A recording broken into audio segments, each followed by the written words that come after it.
In this video, we're going to be discussing caster bearings, mainly because mine just started squeaking the other day, and I've already done one side, but I figured it would be a good video to show you how, if you don't have spare bearings on hand, which I don't, I'm actually waiting them. They should be here tomorrow, but I figured I'd go ahead and replace these ones since I'm going to be in sand and water and stuff in a couple weeks, and probably potentially harm them anyway. So instead of putting new bearings in, you can actually re-grease them. Even though they're maintenance-free bearings, you can still clean them out. You can't hear it in the video, but you can tell when it's a grinding noise or you start hearing squeaking in your bearings. The little rollers inside get dirty or rusty, get water in them. Even though they do have a plastic seal, they go bad.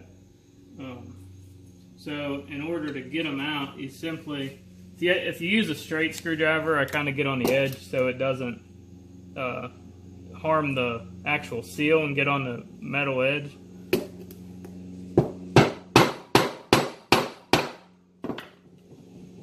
And then tap it a couple times, usually on both ends.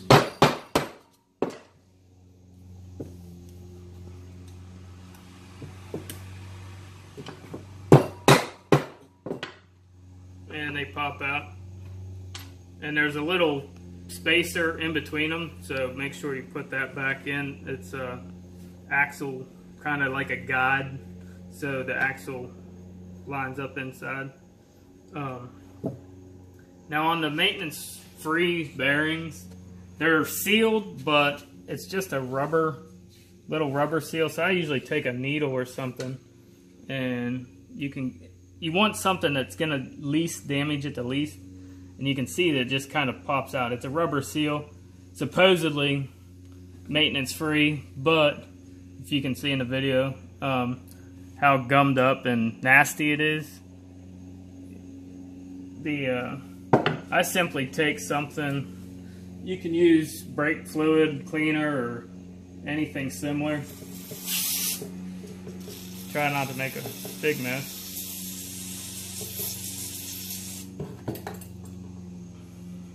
If you work it around and keep doing that,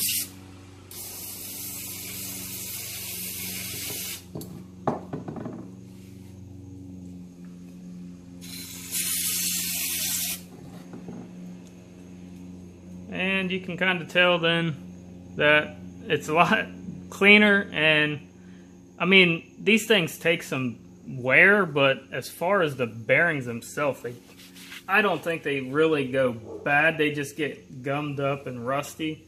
So in a pinch, you don't really have to buy new bearings if you can take that little seal off and clean it out. Because all it is crud and dirt, because they're so close to the ground. It picks up hair and mud or water. And the bearings themselves aren't bad, unless you're actually missing a bearing or something like that. You can tell when you're spinning them around that there's a little, as long as you keep feeling a little bit of crud, just continue to work it out and spray it until it feels good. Then I kind of used a syringe and put some grease in there, and it was a little bit easier to get in there. And I simply just go around and pack.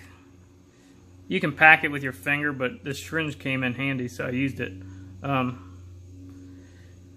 Pack the grease in there, and you're only getting a top, so you want to work the grease in by moving it around. And you can kind of see it. The ball bearings will pull grease down in. And just keep doing that until you get a decent amount of grease packed into these things. And this isn't going to be a like new fix, but it definitely, in a pinch, you're not going to have them squeaking or binding up, and they're gonna roll as smooth as what they would be if they were new.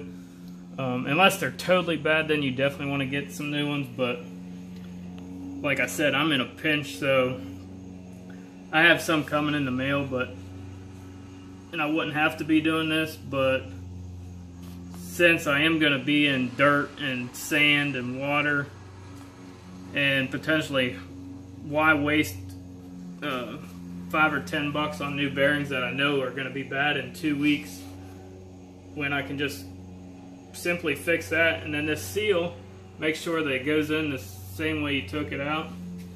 And it simply just pushes back down on there once you pack them full of grease, and it's like new. Then you don't forget to put the spacer back in and line that up,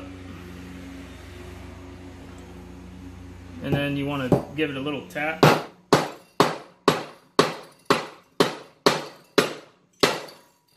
Knock stuff over, and you're back in business.